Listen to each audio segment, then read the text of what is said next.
أعوذ بالله من الشيطان الرجيم بسم الله الرحمن الرحيم الحمد لله رب العالمين والصلاة والسلام على رسوله الكريم وعلى آله وأصحابه أجمعين رب اشرح لي صدري ويسر لي أمري واحلل عقدة من لساني يفقهوا قولي اللهم أخرجنا من ظلمات الوهم وأكرمنا بنور الفهم وافتح علينا بمعرفة العلم وسهل أخلاقنا بالحلم واجعلنا ممن يستمعون القول فيتبعون أحسنه اللهم اجعل أعمالنا خالصة لوجهك ولا تجعل فيها حظا لغيرك وصل اللهم على سيدنا ونبينا ومولانا محمد وعلى آله وأصحابه أجمعين والحمد لله رب العالمين. السلام عليكم ورحمة الله وبركاته. How's it going today? Well, good, man. Alhamdulillah. Okay. So, a hadith. Last week we did a hadith on, um, when you on rectifying wrongs that you see, right? And we mentioned the different levels of it. And we spoke a bit about it. Today our hadith is about the brotherhood of Islam. So Rasulullah sallallahu alayhi wa sallam, he says عن أبي هريرة عن أبي هريرة رضي الله تعالى عنه, Abu Hurairah رضي الله عنه, he says that قال رسول الله صلى الله عليه وسلم, he says that Rasulullah صلى الله عليه وسلم said لا تحاسدوا ولا تناجشوا ولا تباغضوا ولا تدابروا. He gives a number of commands there, right? He sallallahu alayhi, and there's another nahi there, وَلَا يَبِعْ أَحَدُكُمْ عَلَى بَيْعِ بَعْضٍ. We'll get to that. Rasulullah sallallahu alayhi wa sallam says, firstly, لا تحاسدوا. What does that mean? 6 bab, hasad, right? And so that's the meaning of mutuality. And we know the meaning of hasad means to be envious, right? Do not be envious of one another. What does it mean to be envious of somebody? Excuse me? Not simply to wish for what they have. Like you can wish that, look, they have something. I also want it for myself, but I have no ill intent for them. To have malice for them. Like, I wish I rather had it. I wish it was rather me that had it. No, that's envy. That is haram, except in 2 things according to hadith of Rasulullah sallallahu alaihi wasallam, and that's knowledge that a person uses to benefit other people, as well as a wealthy person who gives that wealth in charity. Right. The next one was وَلَا تَنَاجَشُوا. Tanajashu means what? Also in the 6th bab. From the root letters Noon, Jim, Sheen. This means to inflate prices. Right.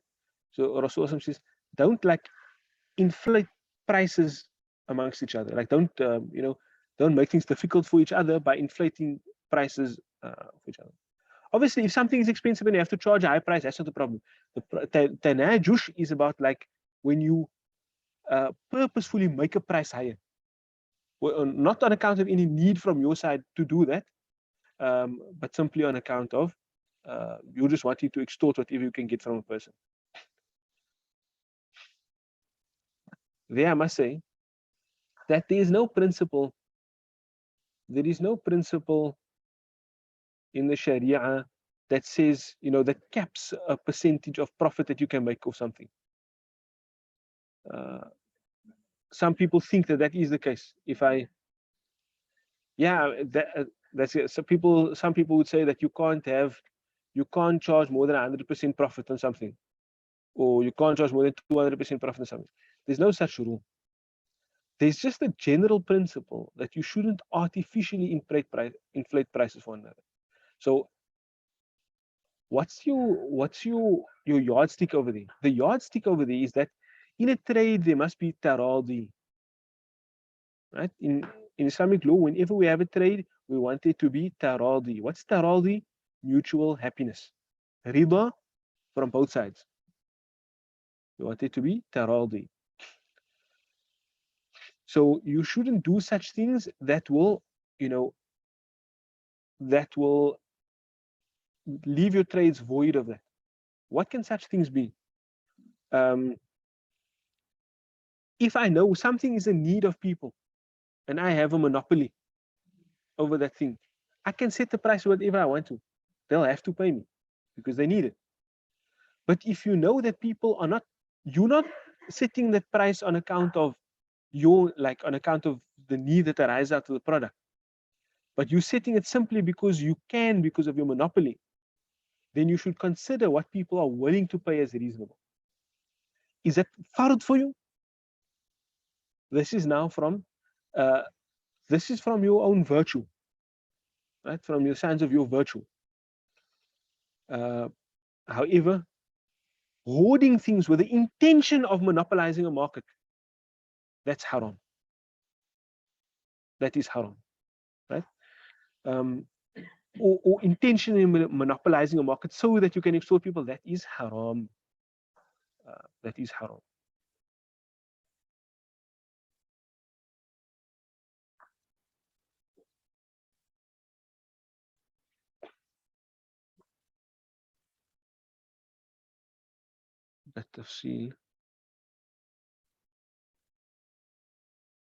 I think on that mas'ala there would be a difference of opinion. And the reason I say that is because there are masail that indicate to that. For example, there is a prohibition in some hadith from meeting people, meeting traders outside of the marketplace. So what people would do is they would go and meet people outside the marketplace and buy up their goods. People come from other areas, buy out their goods before they get into the market. Right? And that obviously afforded them a number of things that could buy them out at cheaper than the price that they could get in their market.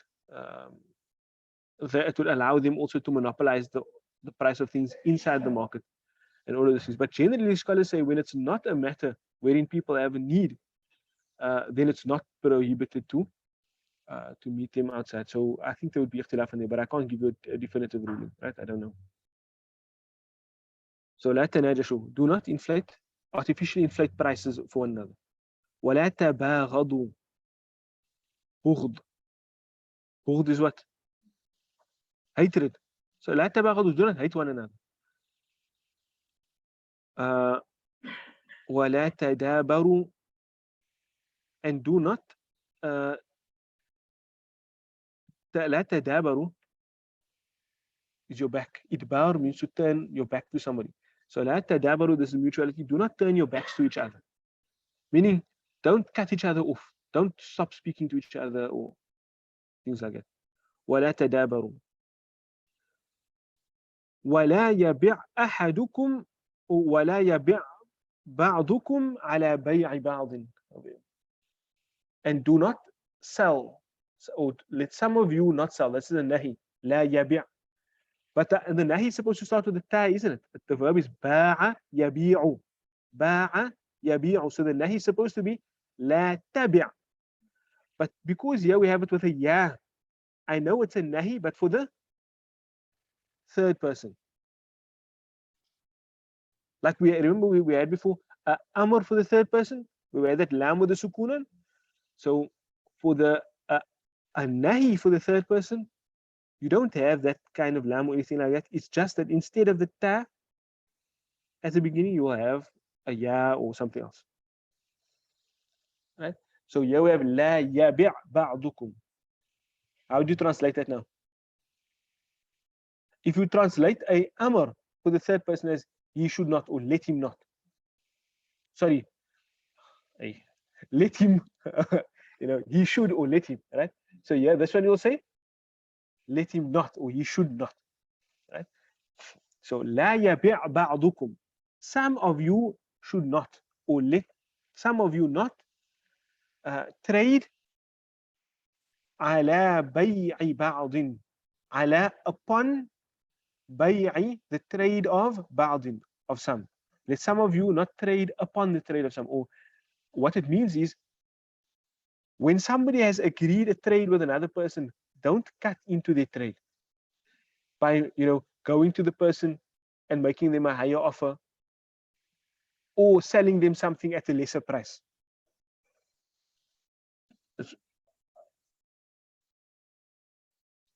No. That's all fine. That's trade. Right? What we're saying is once two people have agreed on a trade, now you must not undercut the trade. You must not undercut, nor must you be willing to pay higher. I mean, you can be willing, but don't try to override the trade.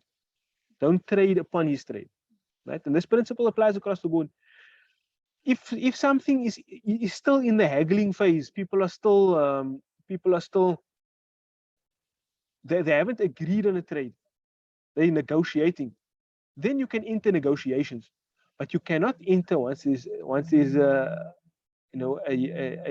type of agreement.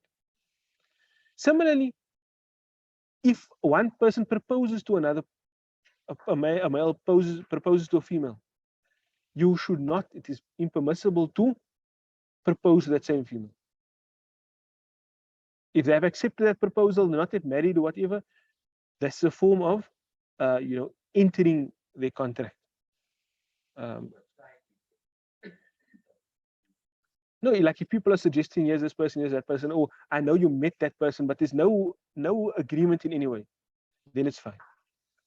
But if there's an agreement, or if there's an understanding that that is taking place, then you should not do it. So it applies to bay'ah, but it applies to all other contracts as well. Once there's an agreement, don't try to cut into the agreement.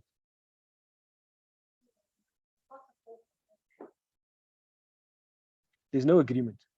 It's in the haggling phase. That the agreement there would only be concluded when so now basically once that's concluded, now you can't go in afterwards and offer a higher price. Right? So لا تحاسدوا, don't envy one another. لا تناجشوا, don't inflate prices for one another. لا تباغضوا, don't hate one another. And I mean, I'm just going over it, but there's so much that can be said about it. لا تباغضوا. What if somebody does something wrong to you? What if somebody does an injustice to you? What if somebody's like a bad person, or you see them as a person that repeatedly does bad stuff? The idea of لا تباغضوا would be that, look, if you have an issue with somebody, the hadith is not saying you cannot have an issue with somebody. You cannot feel that justice must be meted out to somebody. The thing is, look, if the person becomes repentant, be willing to accept. If the person tries to make amends, be willing to accept. You shouldn't allow yourself to ingrain that hatred such that you can say, look, I hate this person. I hate their action. I hate what they're doing. I hate their state. But if the person comes back, then we'll be, willing to allow that. As is in a statement, I think the statement is attributed to Rasulullah sallallahu alaihi wasallam, but I think it's more authentic as a statement attributed to Ali radiallahu anh, if I'm not mistaken. أحبب حبيبك هونا ما عسى أن يكون بغيضك يوما ما وأبغض بغيضك هونا ما عسى أن يكون حبيبك يوما ما. Love your beloved moderately. Perhaps they may be detested to you one day. And hate the person that you hate moderately, because there may come a day that they become your beloved. Right? And so we have this understanding that if the person does something wrong, whatever, you might detest that, you might not want them in your space. Like Rasulullah sallallahu alaihi wasallam, Wahshi. You know Wahshi? He was the one that he killed Rasulullah sallallahu alaihi wasallam's uncle. Right? And not only did he kill him, after that they mutilated his body. But Wahshi became Muslim. Wahshi became Muslim.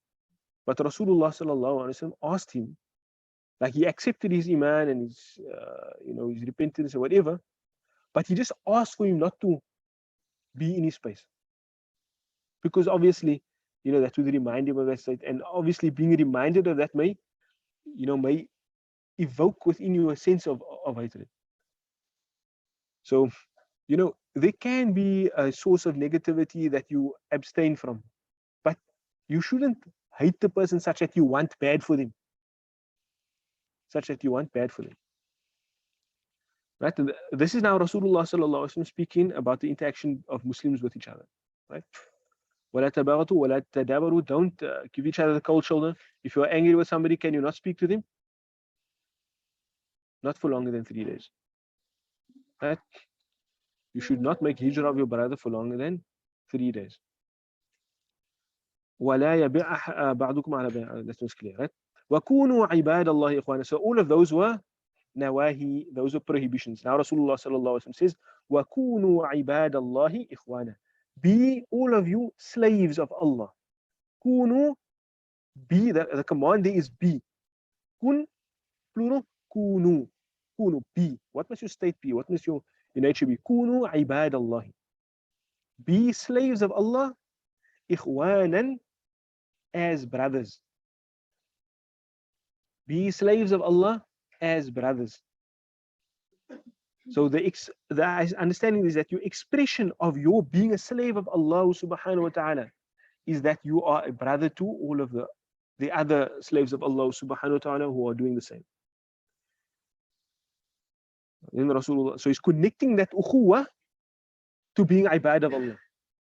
He's connecting that ukhuwah to being ibad of Allah. And then he says, Al-Muslimu akhul Muslim. The brother or the Muslim is the brother of a Muslim.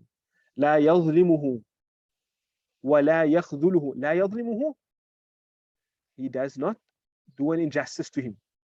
Right? He does not do an injustice to him. He doesn't oppress him.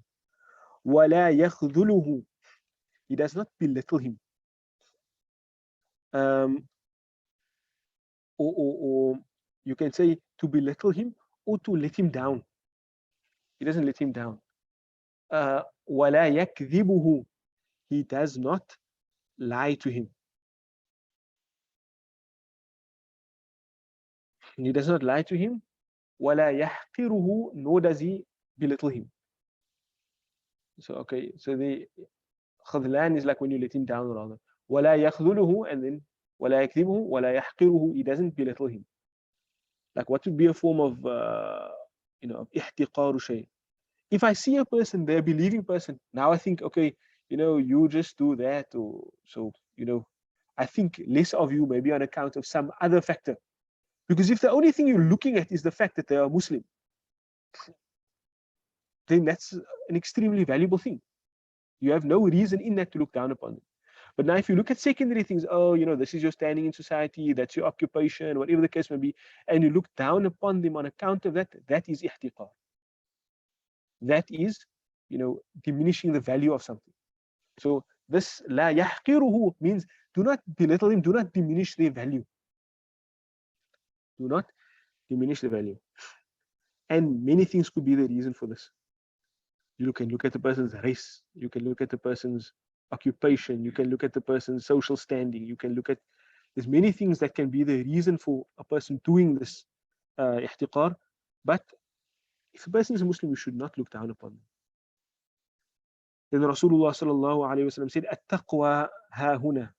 At-taqwa ha-huna. At-taqwa ha-huna. Consciousness of Allah subhanahu wa ta'ala is here. Right? وَيُشِيرُ إِلَىٰ صَدْرِهِ ثَلَاثَ مَرَّاتٍ. And Rasulullah sallallahu alayhi wa sallam, while saying that, he pointed to his heart 3 times. Or he pointed to his heart and he said it 3 times.